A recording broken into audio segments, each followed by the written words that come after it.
जैसे अंधेरा छा जाता है।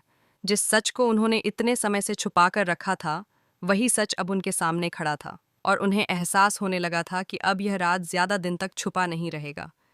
घबराहट, डर और पछतावे का मिला-जुला भाव उनके चेहरे पर साफ दिखाई देता है। बिना एक पल गंवाए वह तुरंत अभीरा के पास पहुंचती हैं, उसका हाथ पकड़ लेती हैं और लगभग गिड़गिड़ाते हुए उससे रिक्वेस्ट करती हैं कि वह अरमान को कोई भी सच न बताए। वह कहती हैं कि अगर यह सच बाहर आ गया तो उनका पूरा परिवार टूट जाएगा, रिश्ते बिखर जाएंगे और सब कुछ खत्म हो जाएगा।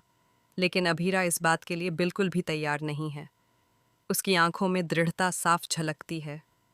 वह जानती है कि जो कुछ भी आज तक हुआ है, जो भी गलतफहमियां पैदा हुईं, जो भी बवाल खड़ा हुआ, उसकी जड़ में कोई और नहीं बल्कि खुद विद्या जी हैं। अभीरा समझ चुकी है कि सच्चाई को जितना दबाया जाएगा, उतना ही वह और खतरनाक रूप लेकर सामने आएगी। वह यह भी जानती है कि अरमान को सच जानने का पूरा हक है, इसलिए वह विद्या जी की भावनात्मक अपील के आगे झुकने के लिए तैयार नहीं होती। सीरियल ये रिश्ता क्या कहलाता है का आने वाला वीकेंड दर्शकों के लिए बेहद दिलचस्प और हाई वोल्टेज ड्रामा से भरपूर होने वाला है। कहानी एक ऐसे मोड़ पर पहुंच चुकी है जहां हर किरदार की असलियत धीरे धीरे सामने आ रही है। अरमान और अभीरा की मुलाकात हो चुकी है। दोनों को इतने समय बाद आमने सामने देखकर दर्शकों की धड़कनें भी तेज हो गई हैं। वहीं विद्या जी के लिए यह पल किसी बुरे सपने से कम नहीं है।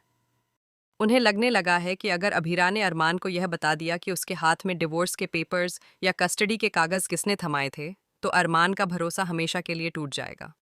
विद्या जी को यह डर भी सता रहा है कि अरमान शायद उन्हें कभी माफ नहीं करेगा। वह उन्हें स्वीकार करना तो दूर, शायद उनसे रिश्ता भी तोड़ दे।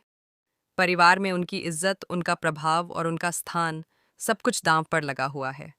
यही कारण है कि वह अभीरा को रोकने की हर संभव कोशिश कर रही हैं। दूसरी तरफ कहानी में एक बिल्कुल अलग ही ट्रैक चल रहा है। वाणी और मायरा की दोस्ती दिन ब दिन गहरी होती जा रही है। दोनों मासूम बच्चियां एक दूसरे के साथ इतना समय बिताने लगी हैं कि अब वे हर छोटी बड़ी बात शेयर करती हैं।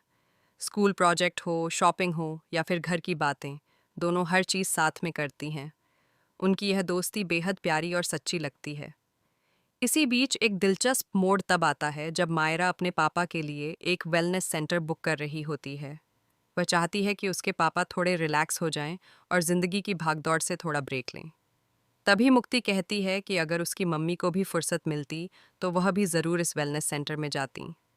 इस पर मायरा उत्साहित होकर सुझाव देती है कि चूंकि यह कॉन्टेस्ट कपल्स के लिए है, तो मुक्ति अपनी मम्मी को उसके पापा के साथ भेज सकती है।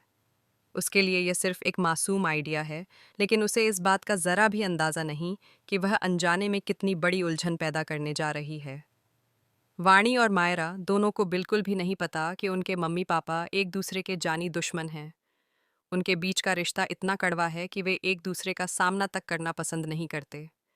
ऐसे में किसी कॉन्टेस्ट में साथ हिस्सा लेना तो दूर की बात है। बच्चे अपने माता पिता के अतीत से पूरी तरह अनजान हैं।